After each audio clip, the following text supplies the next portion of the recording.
아이고, 아이고, 대통령님. 오랜만입니다. 아이고, 감사합니다. 네. 잘 계셨어요? 그럼요. 이렇게 불러주셔서 선거 운동 감사합니다. 하느라고 아주 고생이 많으셨을 텐데 네. 다 이제 건강 좀 회복하셨습니까? 아직 많이 필요합니다. 그러시죠?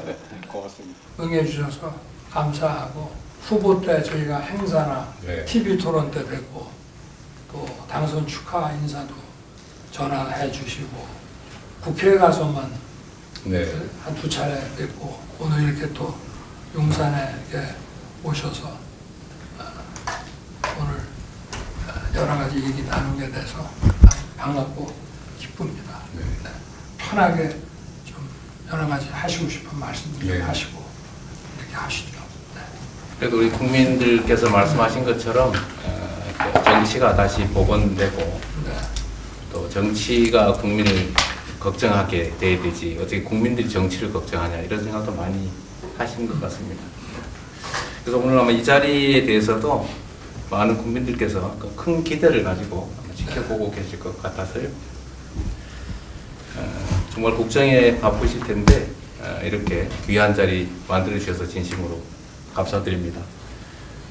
저희가 오다 보니까 한 20분 정도 걸리는데 실제 여기 오는데 한 700일 걸렸다고요. 고맙습니다. 네. 약간 늦은 감이 있긴 하지만 또 늦었다고 할 때가 가장 빠르다 이런 얘기도 있어서 오늘 이 자리에 이 만남이 우리 국민들께 새로운 희망을 만들어드리는 그런 계기가 되기를 바랍니다. 제가 대통령 취임하실 때 이 말씀을 드렸던 기억이 납니다. 지금도 마찬가지입니다만 저는 정말로 대통령님께서 성공한 대통령이 되시길 바랍니다. 그것은 개인적 관계의 문제가 아니라 대통령의 성공, 이 정부의 성공이 국가와 국민에게 유익하기 때문이죠. 지금도 정말 그 생각은 변함이 없습니다. 근데 정치의 성공이라고 하는 것은 결국은 국민을 존중하고 또 국민의 뜻을 잘 따르는 데서 시작된다 이렇게 생각됩니다.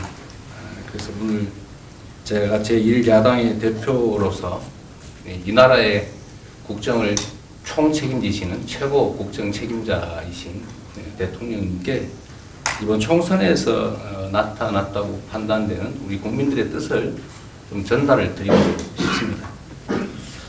오늘 제가 드리는 말씀은 저의 입을 빌린 우리 국민들의 뜻이다 이렇게 생각해 주시면 고맙겠습니다. 대통령님께서도 너무 잘 아시겠지만 우리 지금의 현실이 참으로 팍팍하고 국민들의 삶이 어렵습니다.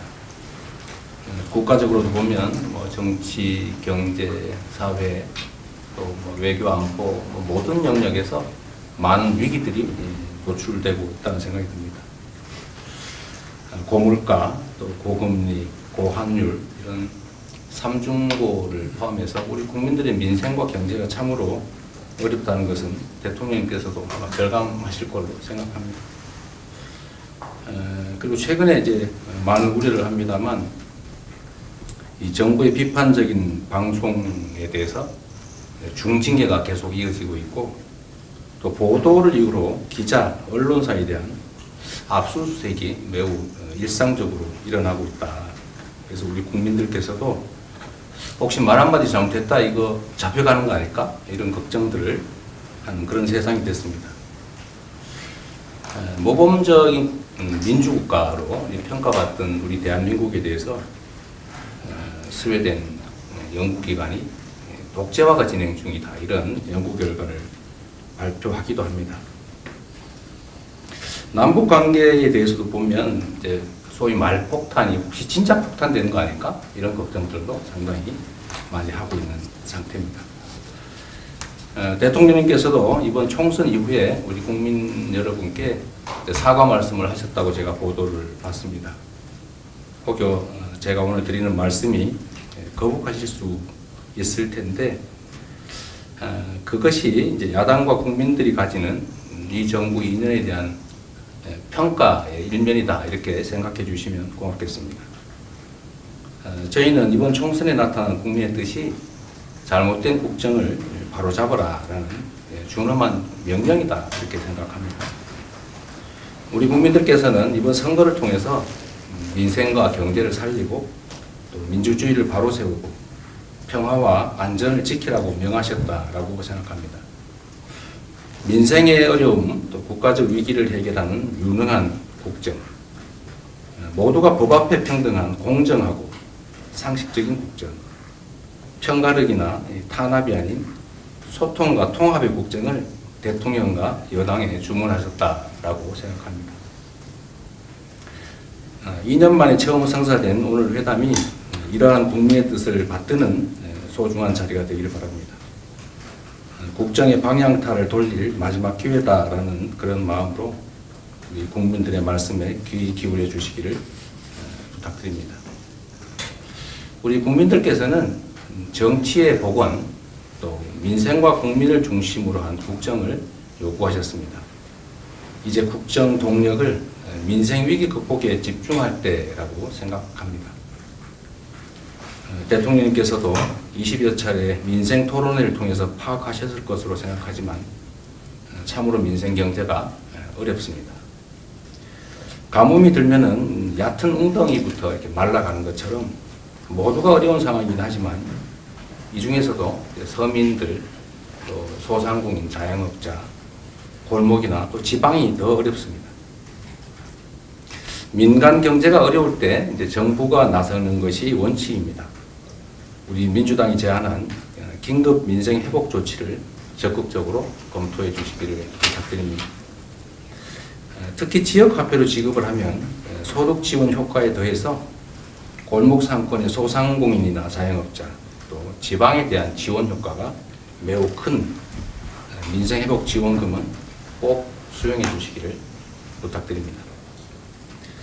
대통령님께서도 말씀하셨던 R&D 예산 복원도 내년까지 미룰 게 아니라 가능하면 민생 지원을 위한 추경이 있다면 한꺼번에 처리를 하면 좋겠다는 생각을 가지고 있습니다. 전세사기 특별법이라든지 다른 화급한 민생 입법에도 적극적인 관심을 부탁드립니다. 대통령님께서 결단하셔서 시작한 의료개혁 정말로 중요한 국가적 과제입니다. 그런데 의정 갈등이 계속 심화되고 있어서 오인 매듭을 서둘러 풀어야 될 것 같습니다. 2달째 이어지는 의정 갈등 때문에 의료 현장에 혼란을 겪고 우리 국민들께서도 피해를 입고 있습니다. 정부의 전향적인 태도 변화, 그리고 의료진의 즉각적인 현장 복귀, 공공, 필수, 지역의료 강화라는 이 3대 원칙에 입각해서 대화와 조정을 통한 신속한 문제 해결이 꼭 필요합니다. 다행히 정부도 이미 증원 규모에 대해서 유연한 입장을 보이고 있습니다. 우리 민주당이 제안드렸던 국회 공론화 특위에서 여야와 의료계가 함께 논의한다면 좋은 해법이 마련될 것 같습니다. 의대 정원 확대 같은 의료개혁은 반드시 해야 될 주요 과제이기 때문에 우리 민주당도 적극적으로 협력하겠다는 말씀 드립니다. 또 한 가지 중요한 주제가 이제 연금개혁인 것 같습니다. 연금개혁은 미룰 수 없는 중요한 과제인데 참으로 어려운 과제이기도 합니다. 대통령님께서 과감하게 연금개혁을 약속하시고 또 추진하는 점에 대해서 국민의 한 사람으로서 매우 감사하게 생각합니다. 최근에 국회 연금개혁특위 공론화위원회에서 소득 대체율 50%, 보험료 13%로 하는 개혁안이 마련됐습니다. 대통령님께서 정부 여당이 책임의식을 가지고 이 개혁안 처리에 나서도록 독려해 주시기 바라고 우리 민주당도 적극적으로 협력하겠다는 말씀드립니다.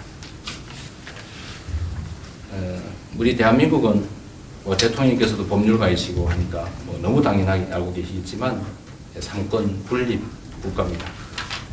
행정부의 수반으로서 국정 업무 수행에 여러 가지 어려움이 있으실 것으로 생각됩니다. 그러긴 하지만 대통령께서 국회를 존중하고 야당을 국정의 파트너로 인정해 주시면 좋겠다는 말씀을 드립니다. 지금부터 정치를 하시겠다 이렇게 말씀하신 걸 제가 언론에서 봤고 또 저를 이 자리에 이렇게 불러주신 것이 그 출발일 것이다 이렇게 생각합니다. 지속적인 노력을 다시 한번 부탁드립니다.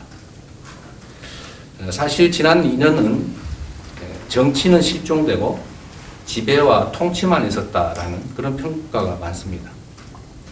특히 어렵게 통과된 법안들에 대해서 우리 민주당 입장에서 보면 과도한 거부권 행사, 또 입법권을 침해하는 시행령 통치, 인사청문회 무력화 같은 이런 조치들은 민주공화국의 양대 기둥이라고 할 상권 분립 그리고 법치주의를 위협하는 일일 수도 있습니다.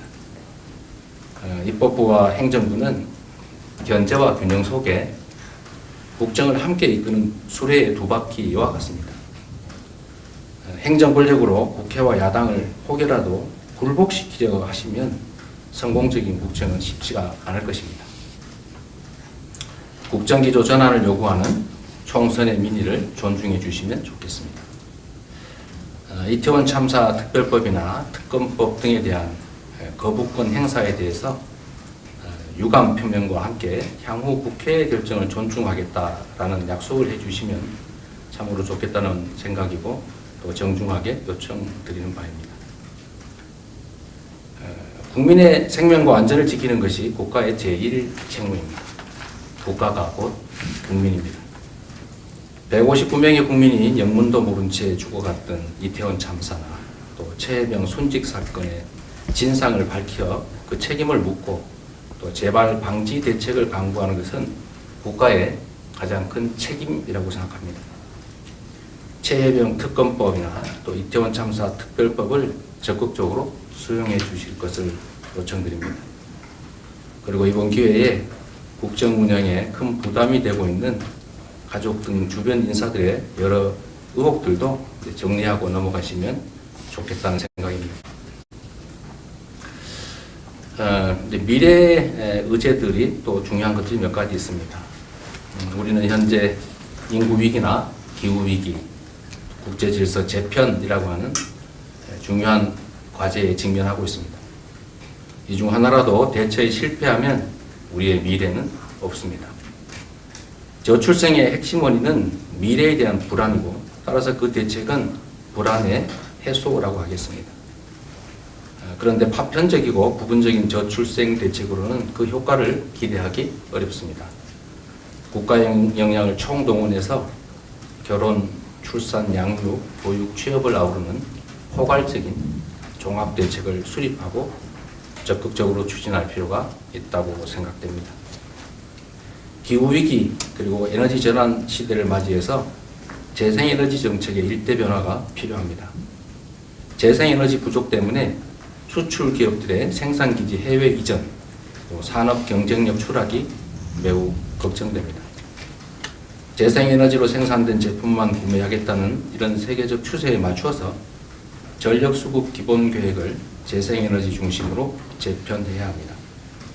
불황기인 지금이 바로 에너지 고속도로와 같은 재생에너지 산업 기반 확충에 대대적으로 투자할 적기라고 생각됩니다.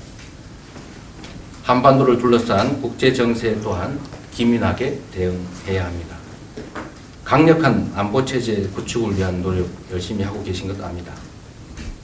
그에 더해서 한반도의 평화와 안정을 위한 대화와 협력에도 조금 더 관심 가져주시기를 당부드립니다. 가치 중심의 진영 외교만으로는 국익도 국가도 지킬 수가 없습니다. 국익 중심의 실용 외교로 전환을 검토해 주시기를 부탁드립니다. 독도, 과거사, 핵오염수 같은 이런 대일 관계 문제에서 국민의 자긍심이 훼손되지 않도록 정부 차원의 적극적인 노력이 있으면 좋겠습니다. 대통령님, 지금까지 제가 말씀드린 거 상당히 불편하실 수 있을 것 같습니다. 그렇긴 하지만 또 민심을 가감 없이 전달하는 게 이 자리가 마련된 이유라고 생각합니다. 이념이 아니라 국민의 상식에 기반해서 국정을 운영하겠다. 잘못은 솔직히 고백하겠다. 국민 앞에 정직한 대통령이 되겠다. 당연히 기억하실 것으로 생각합니다만 우리 대통령님께서 당선 인사 기자회견에서 하신 말씀이십니다. 이 같은 조심을 잊지 않고 잘 실행하시면 우리 국민들은 대통령님과 정부를 전적으로 믿고 따를 것입니다. 당연히 대통령도 정부도 성공할 것입니다. 국민을 두려워하고 존중하신다면 대통령님과 이 정부가 성공할 수 있도록 진심을 다해서 저희가 돕겠습니다. 주장이나 정책은 서로 다를 뿐이지 틀린 것은 아닙니다. 다름을 인정하고 논쟁하며 합일점을 찾아가되 최종 판단은 결국 국민들의 몫일 것입니다. 발목 잡기가 아니라 선의의 경쟁으로 국민에게 편안함과 희망을 만들어드리면 좋겠습니다. 정치라고 하는 것이 추한 전쟁이 아니라 아름다운 경쟁일 수 있다는 것을 보여주시면 좋겠습니다. 상대를 죽이지 않고도 이길 수 있다는 것도 보여줄 수 있을 것입니다. 이어지는 비공개 자리에서도 더 생산적이고 미래지향적인 대화가 이어지기를 바랍니다. 더 일방적인 말씀인데 긴 시간 들어주셔서 고맙습니다. 좋은 말씀 감사하고 평소에 우리 이 대표님과 민주당에서 강조해 오던 얘기이기 때문에 이런 말씀을 하실 거로 또 제가 예상하고 네, 있었습니다. 고맙습니다. 하여튼 자세한 말씀 감사하게 생각하고 또 저희들끼리 더 얘기를 진행하도록 하시죠.